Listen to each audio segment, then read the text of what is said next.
আমি এসেছি আপনার কাছে কেন? একটা প্রপোজাল নিয়ে। কিসের? বিয়ের। কার? আমাদের দুজনের।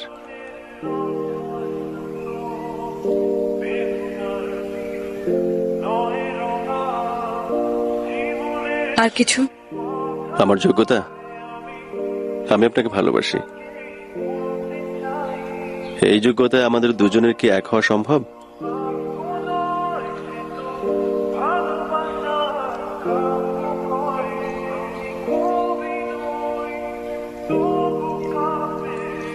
শুনুন,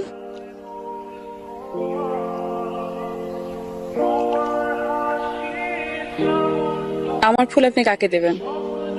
আপনি নেবেন?